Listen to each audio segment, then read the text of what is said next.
My hallelujah belongs to you. Say, my Divine Television Network USA is the best place to be.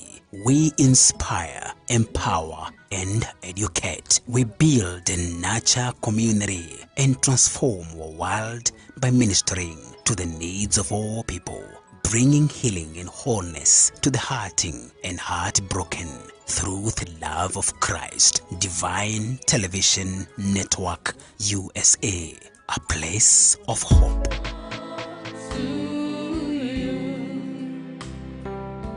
you deserve it.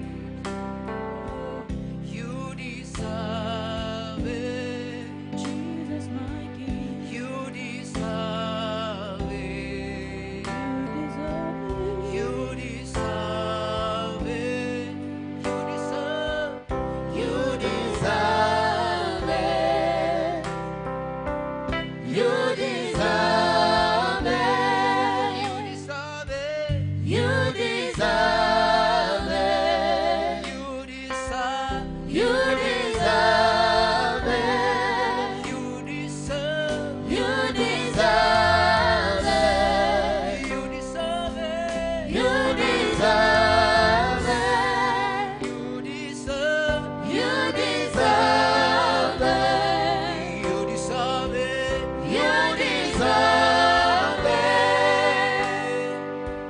You deserve it. You deserve it. You deserve it. You deserve it. You deserve it. You deserve it. You deserve it. You deserve it. You deserve it. You deserve it. You deserve. You deserve it. You deserve it. My hallelujah, you deserve it. All of the glory belongs to you.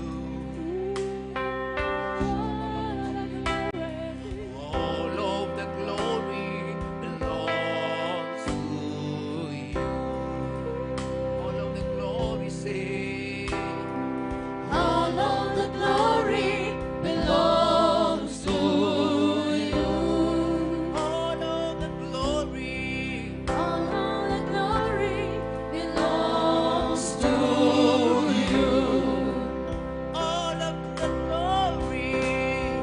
All of the glory belongs to you.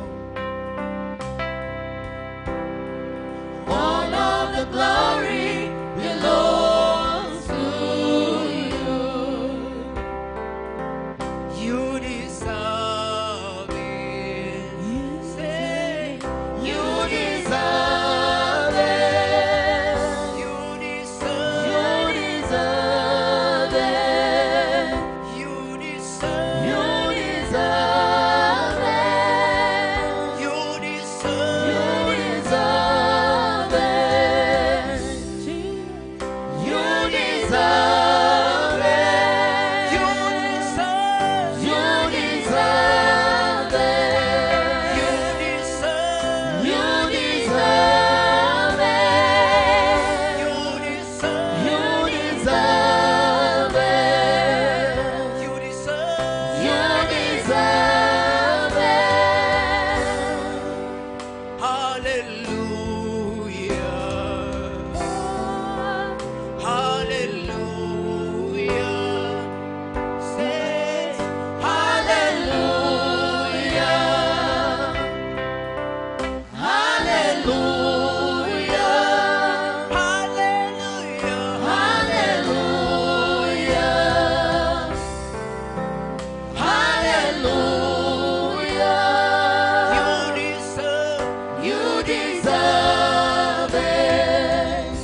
deserves our praise. Praise the name of Jesus. We give glory to God this wonderful moment, and we honor him because he deserves all of our praise. This is Divine Television Network USA. We give glory to God, and our delight and our desire is to magnify the Lord.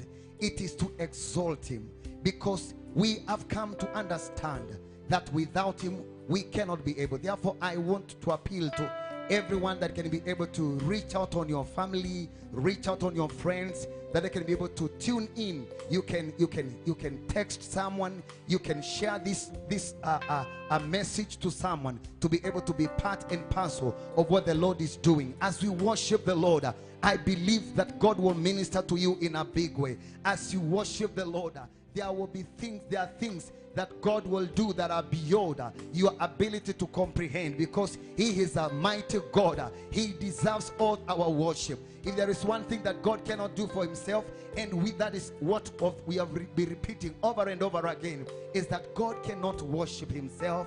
God cannot praise himself. He deserves, he requires someone that has the revelation of who he is and what he has done in your life, that one can worship him and give him the praise that he deserves. We thank God because of the woman of God, Evangelist Sarah Mbogo, that has been able to help us to be able to be also a blessing through this channel. Therefore, please, in the name of Jesus, join together with us as we worship the Lord together, and also we get to hear the word of the Lord. By the power of his word and by the power of the praise and worship, I pray that your world will change. I pray that situation around you that was bad, that was not really appealing, will become different, and you shall have a new testimony this hour, because God desires to do something new in your life. God bless you so much, even as you watch this wonderful thing and also worship together with us in Jesus' name. Hallelujah. Thank you, Lord. You deserve it. You deserve it. You deserve You deserve it. You deserve it. You deserve. You deserve it. You deserve it. You deserve it. You deserve it. You deserve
You deserve our worship.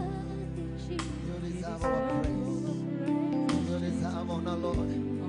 You deserve all adoration, Jesus. You deserve our worship, Lord. Lord, you deserve our praise.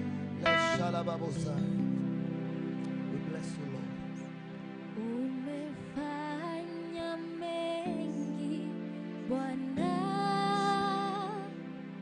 moyo wangu wakusifu. Umetenda mengi Bwana, moyo wangu wakusifu.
has done so much for you.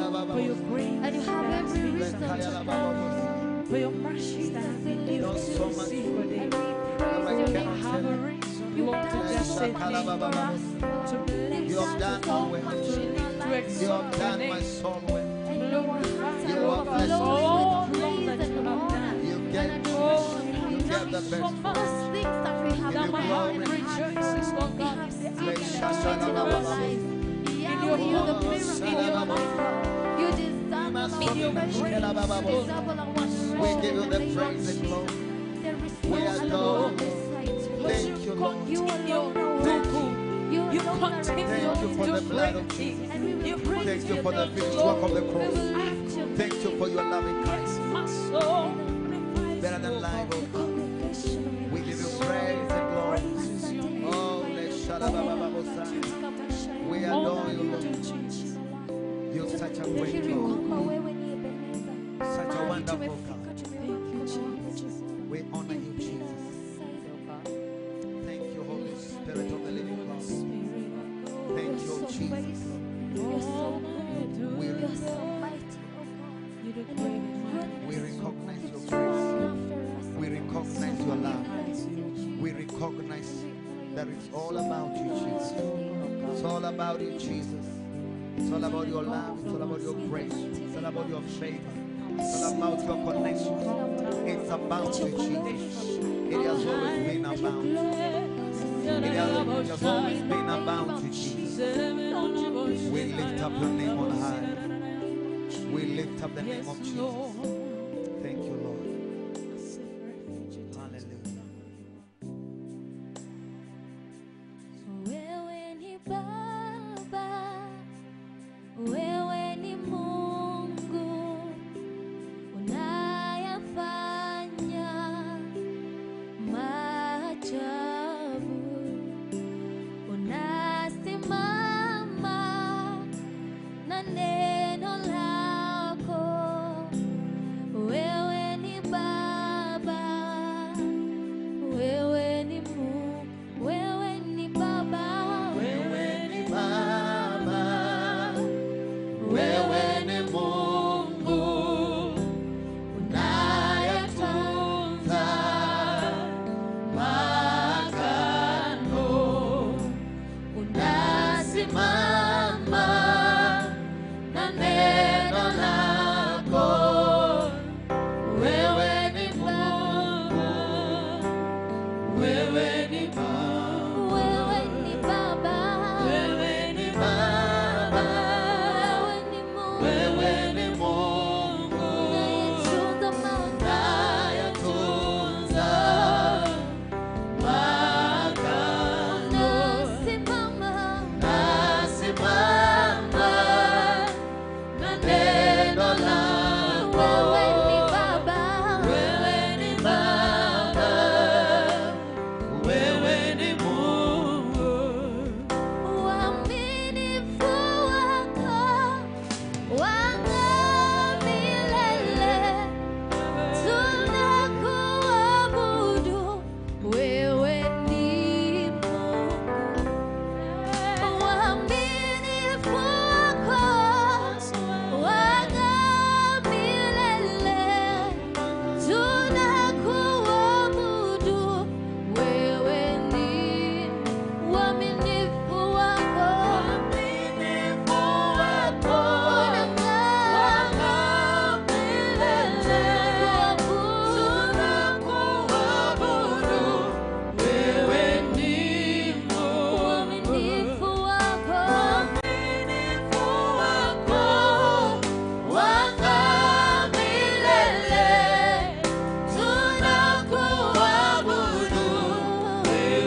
Wewe ni Mungu. Nalifuata neno lako Yesu, nalitimiza juu ya maisha yetu Yesu.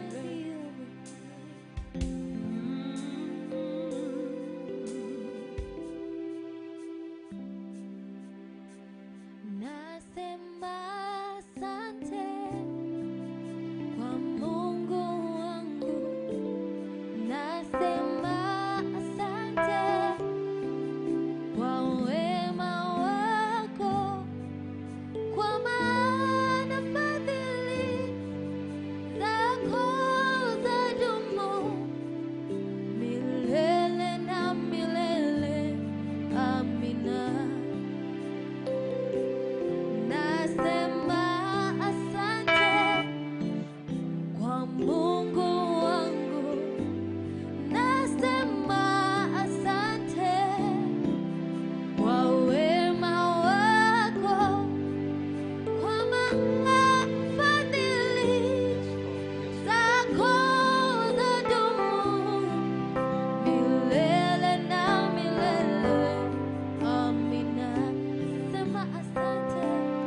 Nasema asante kwa Mungu wangu, nasema asante kwa wema wako, kwa maana fadhili zako zadumu milele na milele. Amina. Nasema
kwa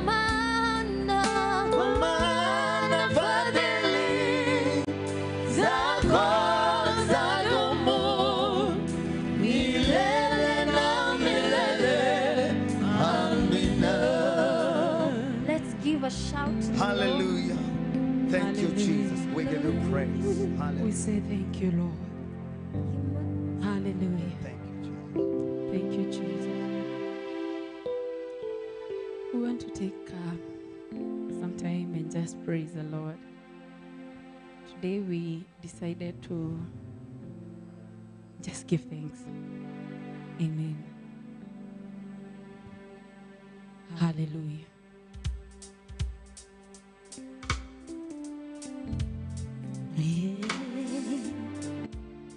Na Israeli akasema, kama sio wewe ulikuwa upande wangu Mungu, maadui wangu wangenimeza nikiwa mzima. But we say thank you, Lord, for your grace that has been upon our lives, oh God. Our enemies have not consumed us. Oh, and we come back to say thank you, Lord. Yeah. Na haijawa rahisi kufika hapa, ni mkono wa Mungu umenibeba. Haijawa rahisi kufika hapa, ni mkono wa Mungu umenibeba. Haijawa rahisi kufika hapa, ni mkono wa Mungu umenibeba. Haijawa rahisi kufika hapa, ni mkono wa Mungu umenibeba. Haijawa rahisi kufika hapa, ni mkono wa Mungu umenibeba. Haijawa rahisi kufika hapa, ni mkono wa Mungu umenibeba.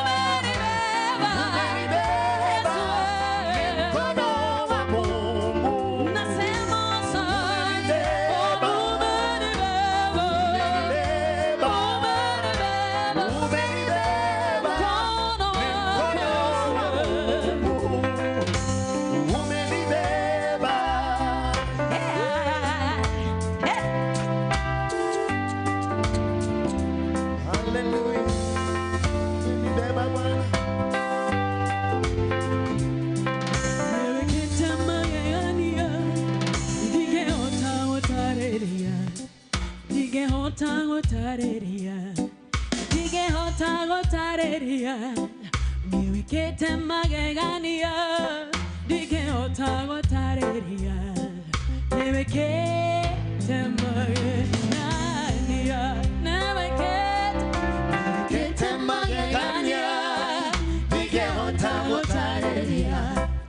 hota, hota, hota,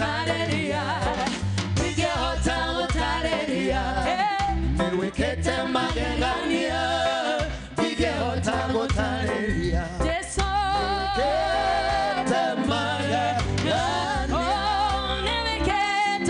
niwekete magegania ningehota gũtarĩria ningehota gũtarĩria ningehota gũtarĩria niwekete magegania ningehota gũtarĩria niwekete magegania Dashakwitire mehaka wono mothe toria moyo hinya wa Yecoka gĩaku nĩguo tũkinyĩtia tigerowe Ebeneza nowe mũtũ we hinya amũkĩra ngatho citũ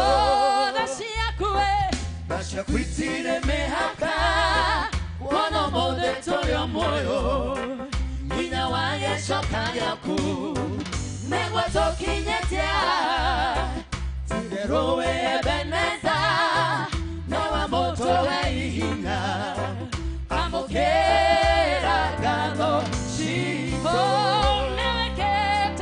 niwekete magegania ndingĩhota gũtarĩria ndingĩhota gũtarĩria ndingĩhota gũtarĩria niwekete magegania ndingĩhota gũtarĩria niwekete magegania niwekete magegania ndingĩhota gũtarĩria ndingĩhota gũtarĩria ndingĩhota gũtarĩria niwekete magegania ndingĩhota gũtarĩria niwekete magegania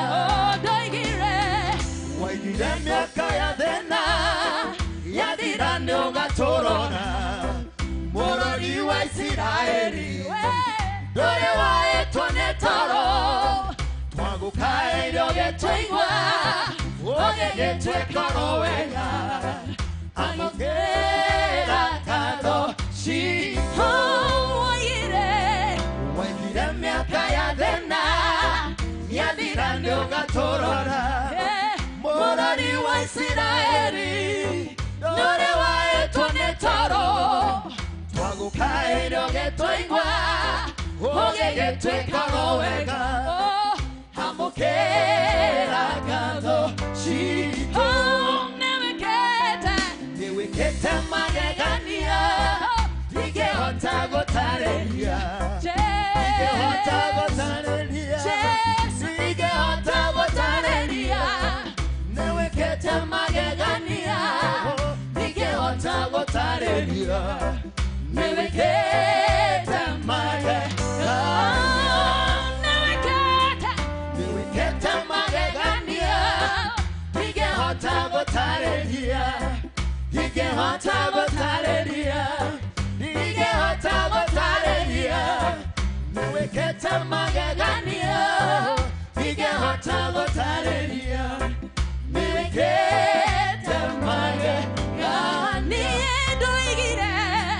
ndoigire gũtũũra gwaku mwathi wakwa ngũtungate ndĩrĩagĩre mũgate rũĩ-inĩ rwaku o hau hema-inĩ ciaku njũre ndarahaga ũguo ndũre ndogoretio nĩwe ndoigire gũtũũra gwaku mwathi wakwa ngũtungate ndĩrĩagĩre mũgate o rũĩ-inĩ rwaku o kũu hema-inĩ ciaku ndũre ndarahaga ũguo ndũre ndogoretio nĩwe niwekete magegania ndingĩhota gũtarĩria ndingĩhota gũtarĩria ndingĩhota gũtarĩria niwekete magegania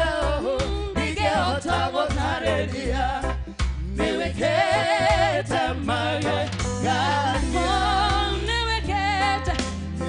niwekete magegania ningehota gũtarĩria ningehota gũtarĩria ningehota gũtarĩria niwekete magegania ningehota gũtarĩria niwekete magegania. Hallelujah. Oh yes Lord. Asante Yesu. Yeah.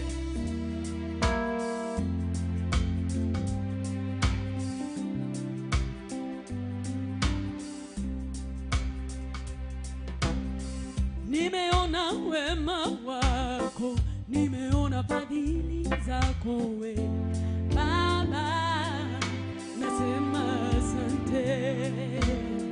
Nimeona wema wako, nimeona fadhili zako we Baba, nasema asante.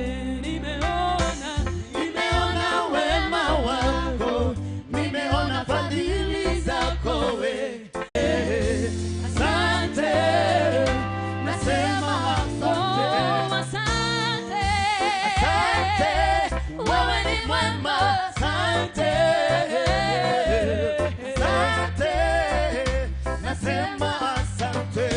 Yeah.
Wewe ni mwema. Asante. Asante. Nasema asante. Asante. Wewe ni mwema. Asante. Asante. Nasema asante. Asante. Wewe ni mwema. Asante. Asante. Nasema asante. Asante. Wewe ni mwema. Asante.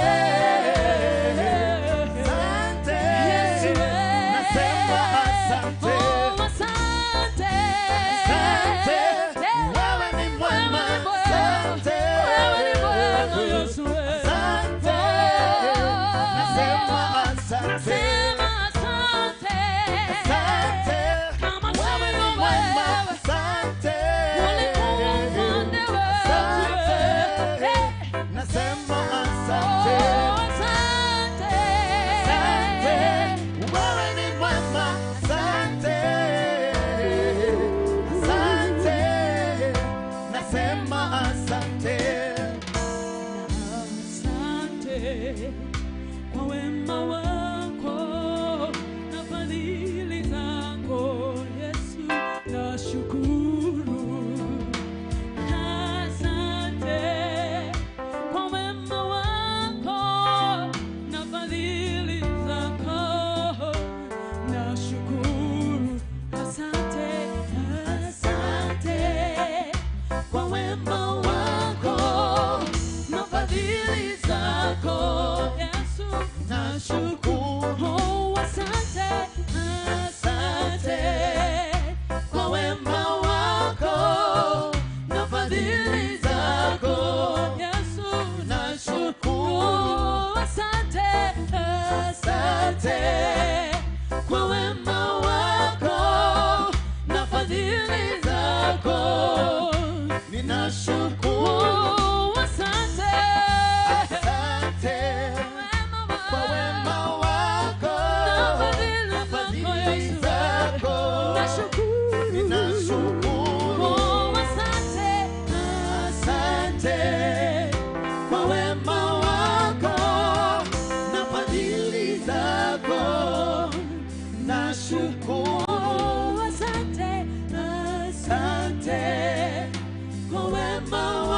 One more time, asante, asante kwa wema wako na fadhili zako, nashukuru.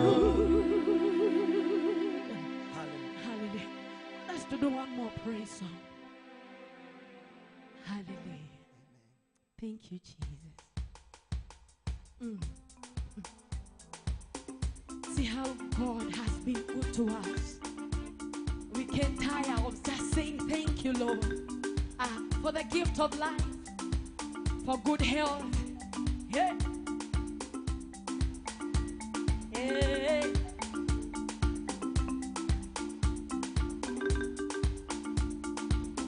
Umetenda mema, ewe Yesu, ndio maana mimi ninakushukuru.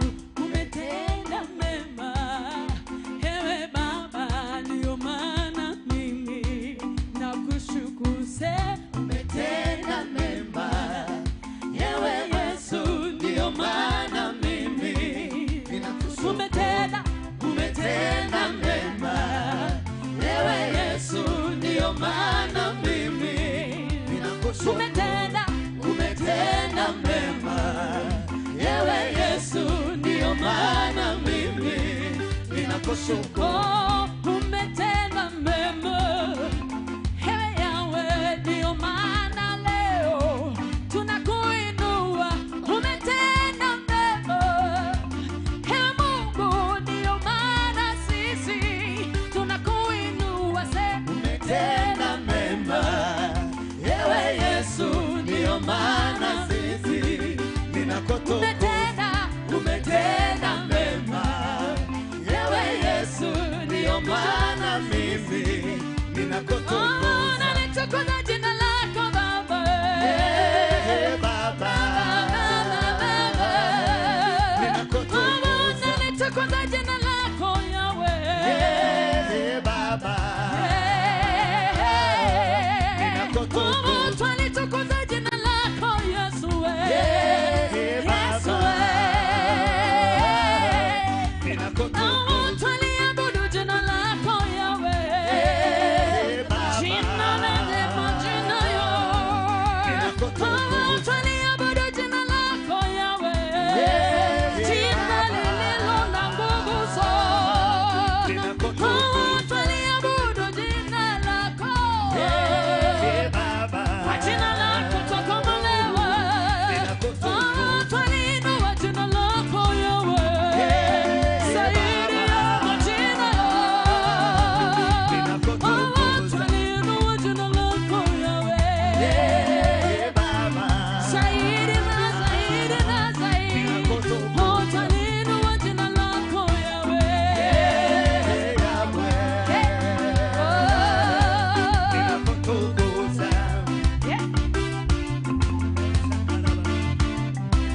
Twaliabudu hili jina.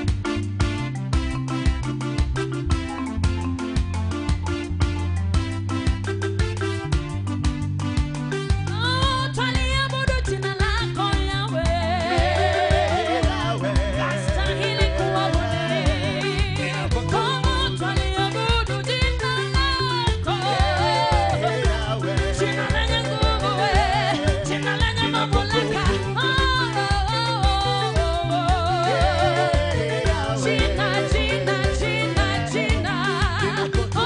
Twaliinua jina lako Yesu. Zaidi ya majina yote. Twaliinua jina lako Yahweh. Twaliinua jina lako Yahweh.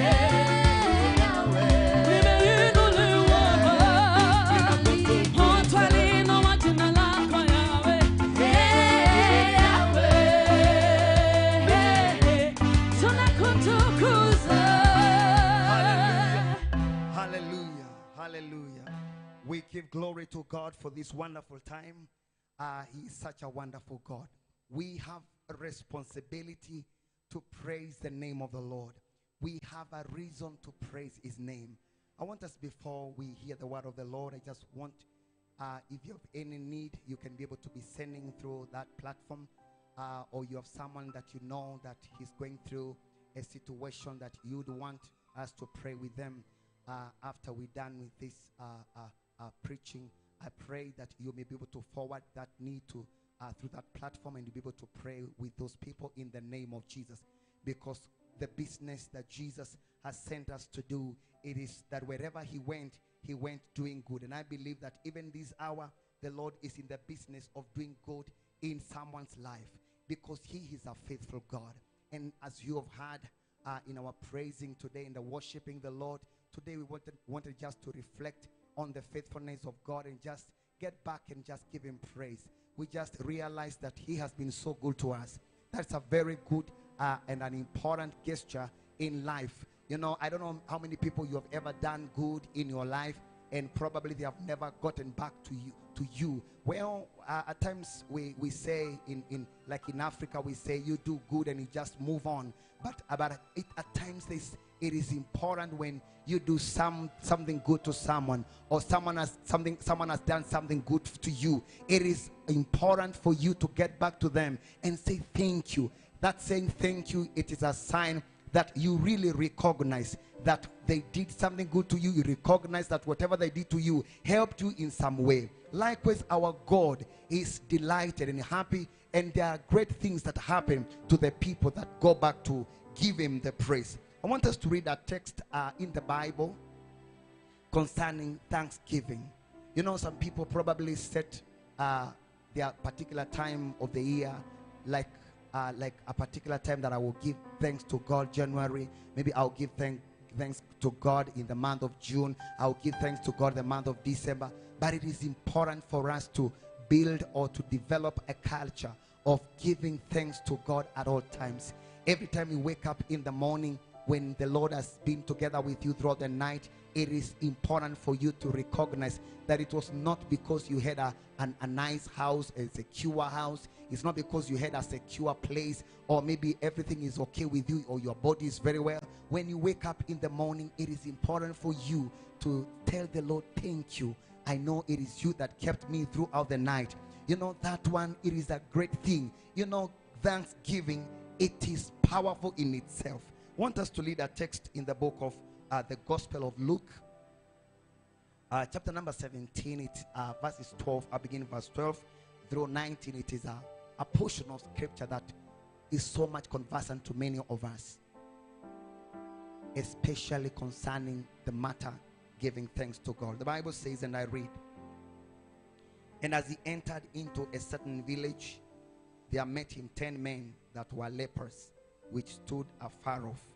And they lifted up their voices and said, Jesus, Master, have mercy on us. And when he saw them, he said unto them, Go show yourselves unto the priest. And it came to pass, as they went, they were cleansed. And one of them, when he saw that he was healed, turned back, and with a loud voice glorified God, and fell down on his feet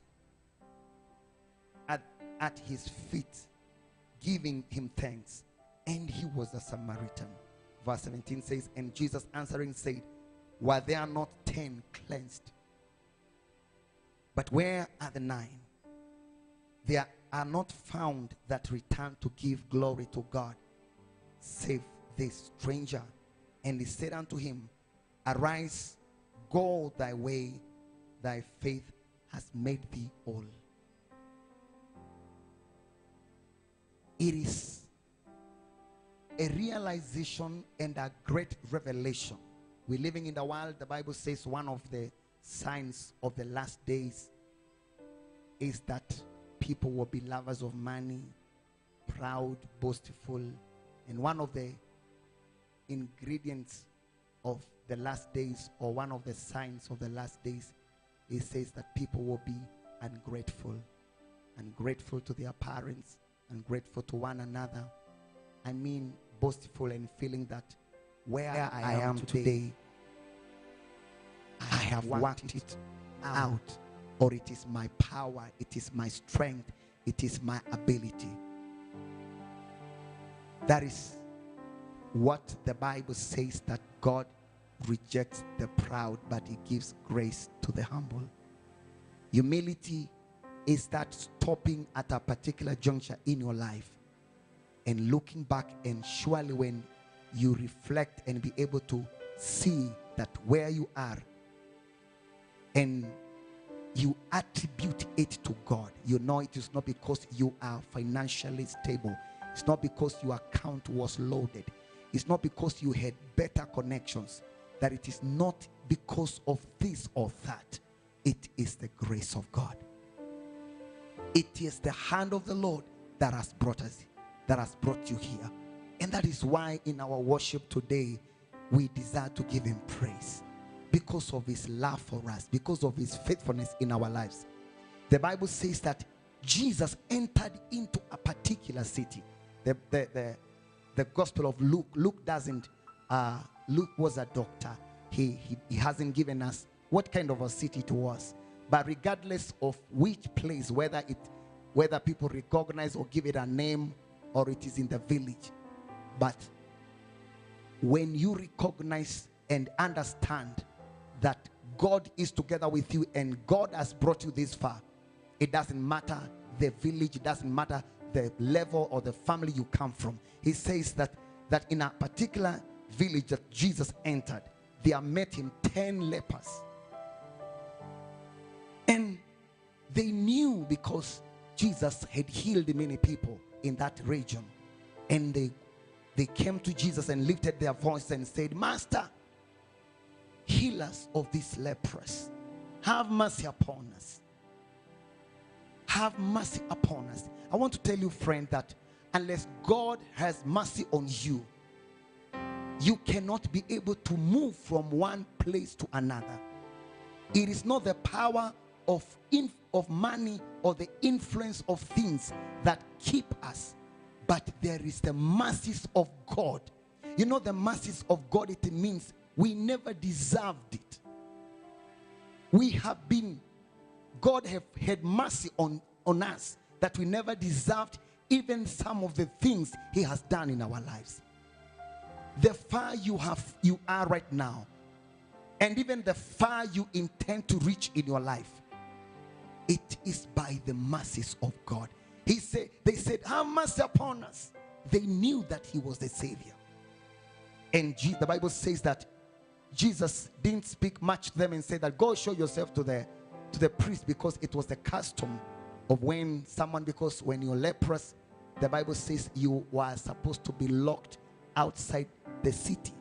You're not supposed to mingle with anybody, because when you mingle with anybody that was leprous was declared an outcast, and the priest would declare that this one is leprous, and immediately you are supposed to be locked outside and far from where people are.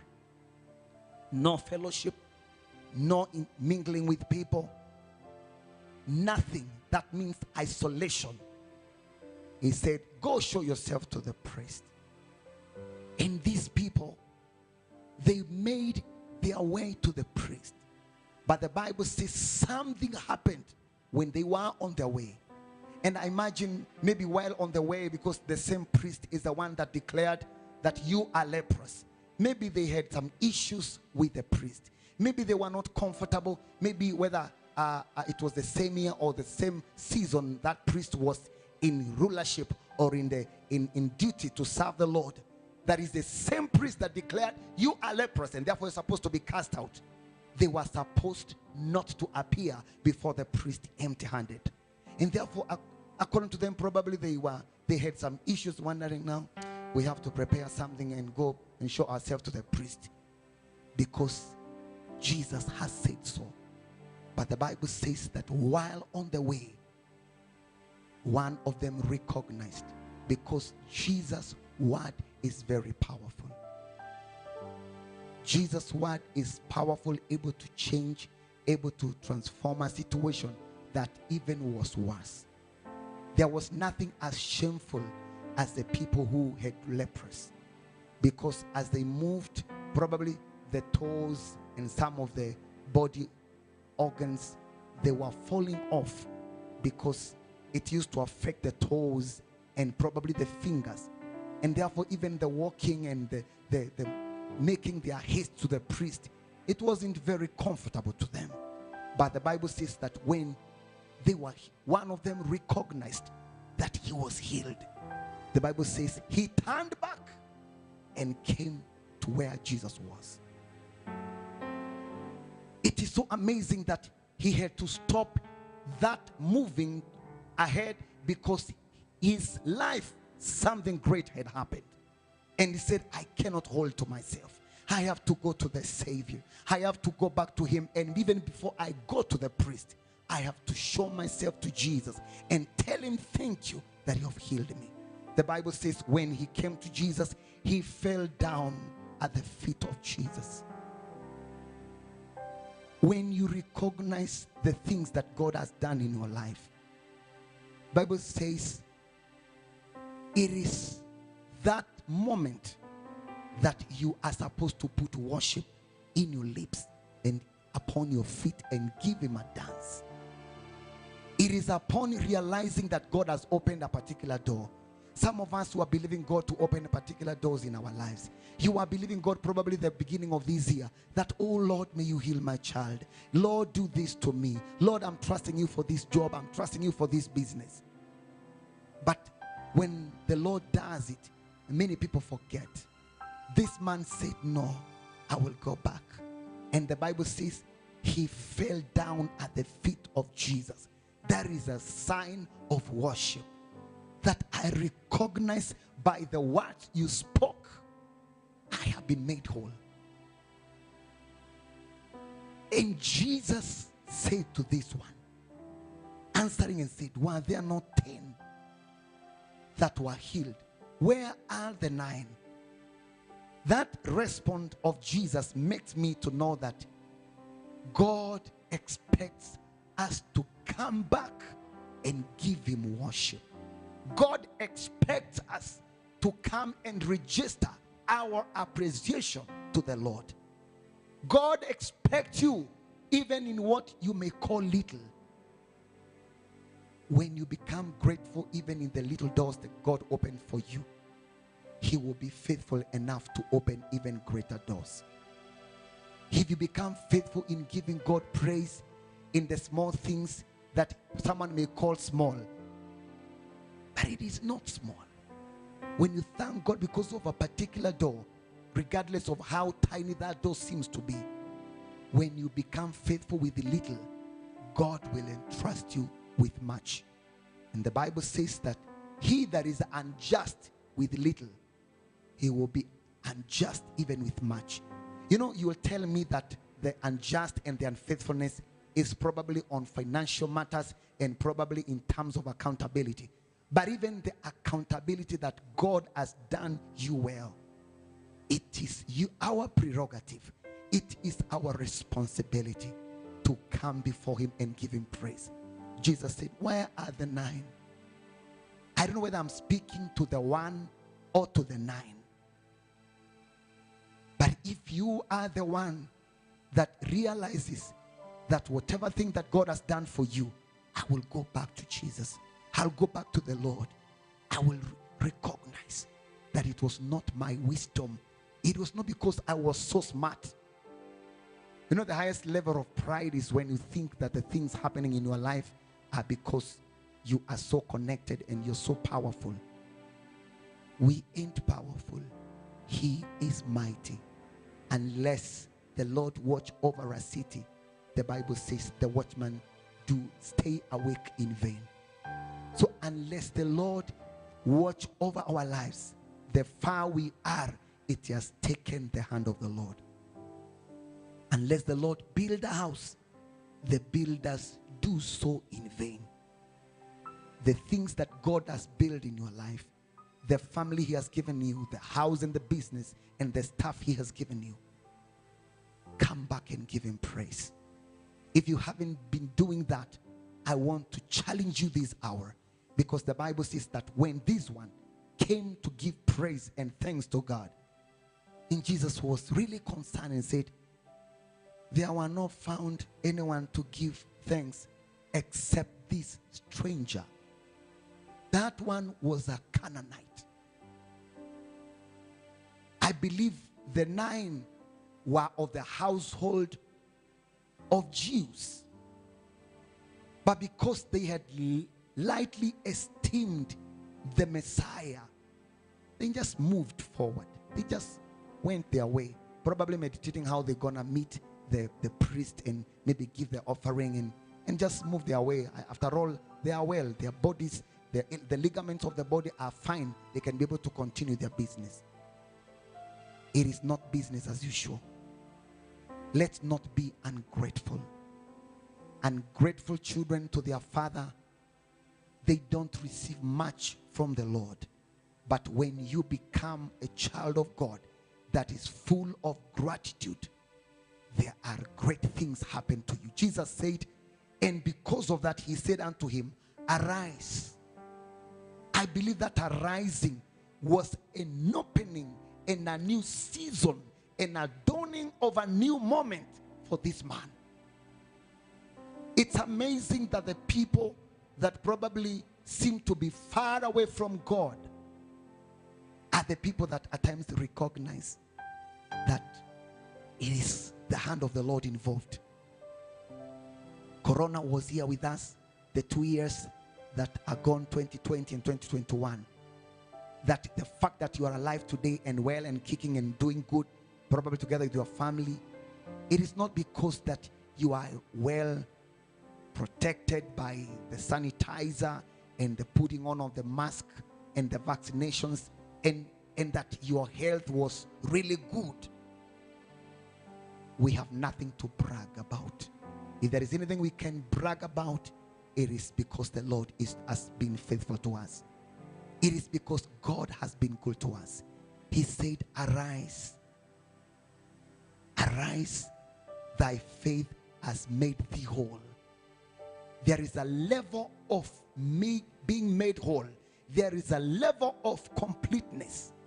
There is a level that we can never attain unless we come back to say thank you. I want to challenge us by the mercies of God. And this principle is not only even to God. You have your parents that brought you up. You have your spiritual parents, your biological parents. You have someone that did something good to you. It is important, my friend, to go to them and say, thank you that God used you to do this in my life. When you do that, there are great doors that are gonna open in your life. God ushers you into greatness when you become a man or a woman full of thanksgiving. The children that are not thankful and grateful to their parents, they somehow cut short their lives. Because one of the ways to honor your parents, as the Bible admonishes us, that children obey your parents in the Lord, honor your mother and father. One of the ways is to appreciate what they have done. Appreciate your guardian. Appreciate someone that has done good to you. That is the culture. You are a born again, and we want in this world, if Christianity will have fruitfulness and will have salty, because the Bible says salt becomes of no value if it loses its saltness. To lose the saltness is to lose that aspect of giving thanks where it is necessary. Those are the things that make the body of Christ advance to another level. And I believe on my hand that you are supposed to have flavor in the church that you are. You are supposed to add flavor in the company that you work. You are supposed to add flavor by appreciating people that have done you good. When you appreciate, that means there is no grudge in your heart. People that are ungrateful, it means why they are maybe somehow ungrateful, it is because they are harboring some maybe bitterness. Because appreciating it means I have not arrived where I'm going yet, but the far I have come, I recognize it is God. You may not have attained everything you wanted this year, or maybe by May this year. Maybe there are things you trusted God to do in your life, Maybe there are levels you have desired, or you desired when we were having resolutions of the year, when the year began, and you had resolutions and say, God, I believe by the 5th month of the year, I wish or I desire to have done this and that. And maybe you haven't done. But my friend, there are things God has done. He may not have done everything, the least that you prayed January. Count your blessings. Name them one by one. David in Psalms 103 says, bless the Lord, O my soul. You know, those are the moments that you don't need even, you don't call nobody. This sermon that I'm preaching to you today, I pray to God by the mercies of God, let it be that every day of your life you will wake up to preach that gospel to yourself. David said in Psalm 103 from verse 1 to 3, bless the Lord, O my soul, and all that is within me, bless his name. Do not forget his benefits. He says, it is he that forgiveth me of all my sins and pardoneth me of all my iniquity. Appreciate God for the finished work of the cross. If we were to number the reasons and the why we should give thanks to God, they are innumerable. No one can be able to number them. He has redeemed us. He has had mercy on us. The Bible says that we deserve to die. We were not the Jews. We never deserved to receive the mercies of God. But the Bible says he had mercy on us, and he redeemed us and justified us by faith. We have been found by the Lord. And the Bible says to you and me that are born again, it is not only there. We are seated in heavenly places in Christ Jesus. We have been given a high level of position in the kingdom. And we were aliens. The Bible says we were strangers from the commonwealth of Israel. The Bible says we were a wild vine, but the Lord engrafted us into the household of faith. And today we have the hope of eternal life. We have the hope of tomorrow. We have the confidence that it is well with our lives. That is a reason enough. Do you know there are many people that are living today that are hopeless? The word of the Lord is an anchor in our lives. Reason enough to praise God. Reason enough to know that I may not have accomplished many things, but I have the King of Kings reigning on the inside of me. You tell him thank you. You tell him thank you, Lord, of his unfailing love. You give him thanks because of his grace upon our lives. We give him thanks because of the victories he has given us. I was trying to just highlight a few things and reasons why we should give thanks to God. And number one is because of his unfailing love. You know, God's love is not failing. God is not like people. God is merciful. God has been patient to us. He has not given us according to the iniquities and the level of sins we had committed. The Bible says he has not given us to pay for the things we've done wrong, but he has been patient. His love is unfailing. He loves you so much. I want you to, from today, begin to see that love of God that is unconditional. He is so mighty. He is sovereign. He does not depend on anybody, but yet his love is so deep that he's able to bear with us. Number two, he has given us victory. I know you have encountered battles here and there in your life. You have gone through things that you didn't know how you will be able to sail through. You have encountered things that you do not know. God, where do I turn? Who do I turn to? And most of the times when many people are in trouble, people turn their backs on them. But there is one friend. The Bible says, a friend who sticks closer than a brother. His name is Jesus. That one I will come back to him many times to tell him, thank you, Lord. If God was to expose the things we have done wrong, none of us would stand. But his love has covered us. Praise the name of Jesus. He has been faithful. He has been merciful. He has answered your prayers. Number 3, you called on him, he answered you. You asked him to open a particular door, the Lord was faithful enough to open that door to you. He has done something in your life. Says, call unto me. He says, I will answer.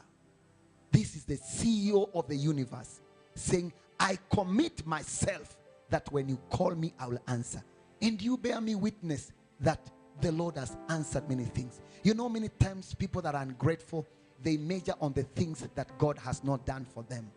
The people that are ungrateful, they just see what God hasn't done, or what he's not done in your life, what is not accomplished in their lives.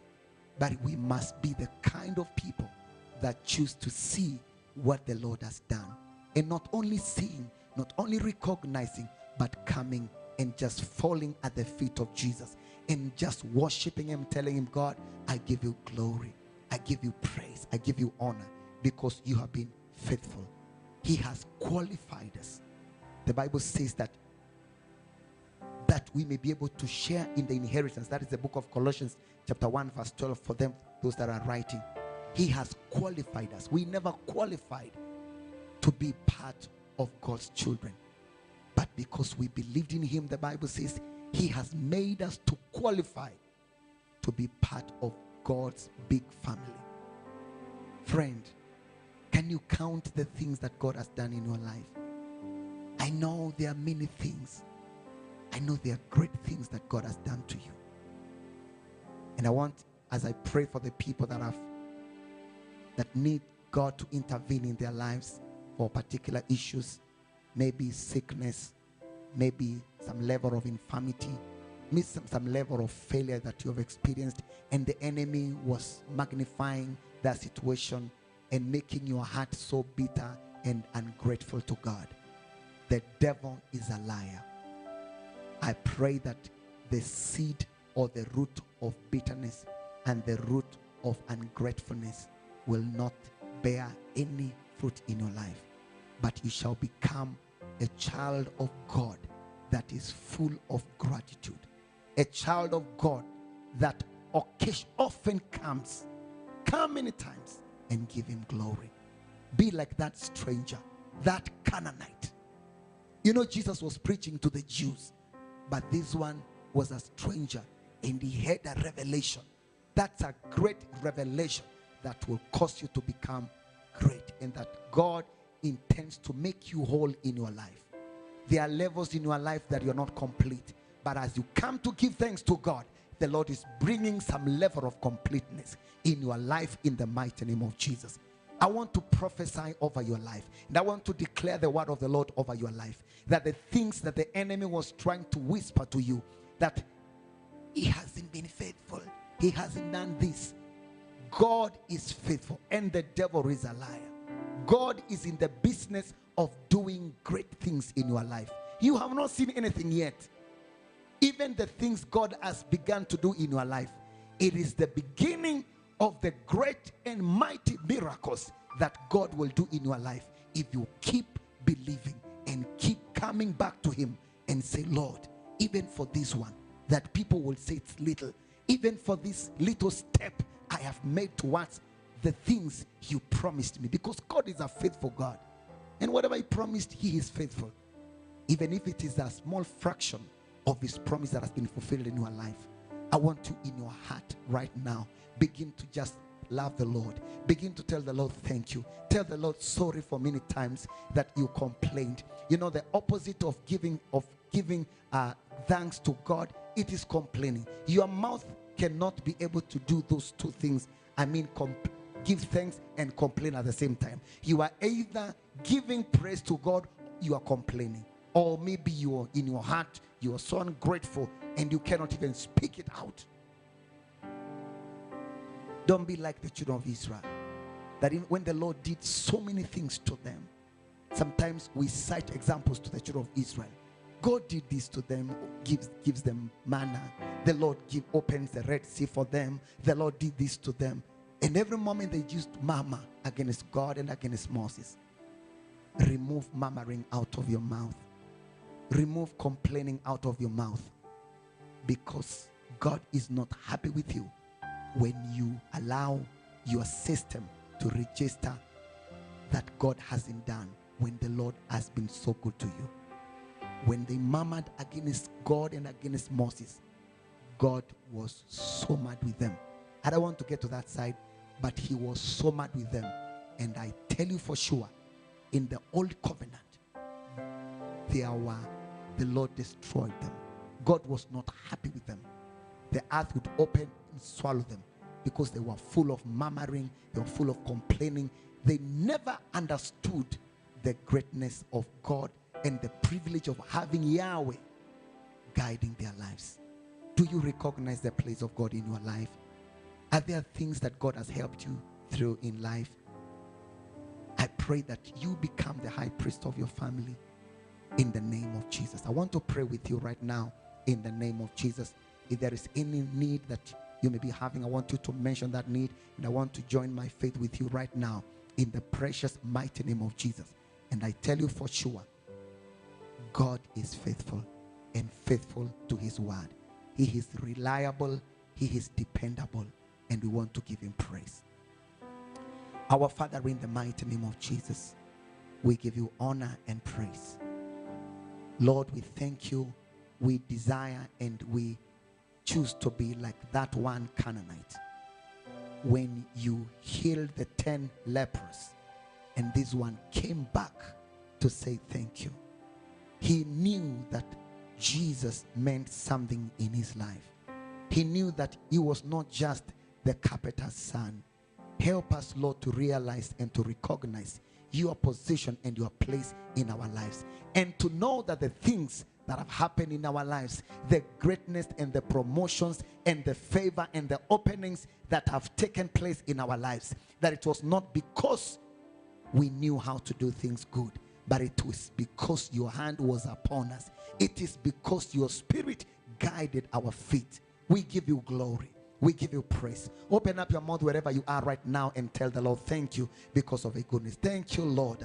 Thank you for loving me. Thank you for forgiving my sins. Thank you, Lord Almighty, because of blessing me. Thank you for forgiving my iniquity. Choose to be like David. It says that, bless the Lord, oh my soul. Give him praise. Give him glory. Give him honor. And as you give him praise, I pray may that miracle come your way. As you give him worship, as you fall at the feet of Jesus in worship and adoration to his name, may what you believed him to do in your life, may it come your way in the mighty name of Jesus. May that situation change in the name of Jesus Christ, because he is mighty. He is the same yesterday, today, and forever, and he's doing something new in your life.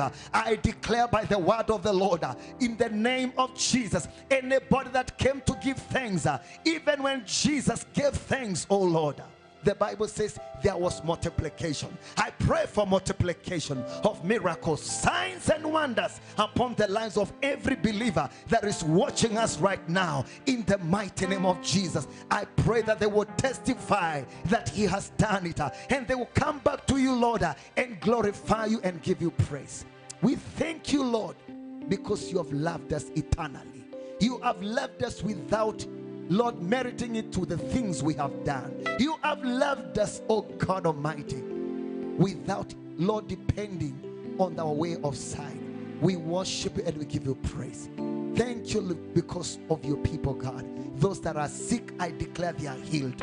Those that were bound by situations, I declare those bondage are broken in the name of Jesus. Those that were in situations that they didn't know how to get out, Lord, as they have given you praise right now, I pray, oh God Almighty, may their prisons be open in the name of Jesus Christ. May you set them free, and may your name be glorified, Lord, in the lives of your people. In Jesus' mighty name we pray and give thanks. Can you shout amen and amen? Amen. Thank you, Jesus. I'll ask the team to do one song even as we conclude this session. May the Lord bless you so much And then after we've done this shortly, we'll be able to wind this sermon session in Jesus' name. Thank you, Lord. Wewe ndiwe Mungu ubadiliki, rohi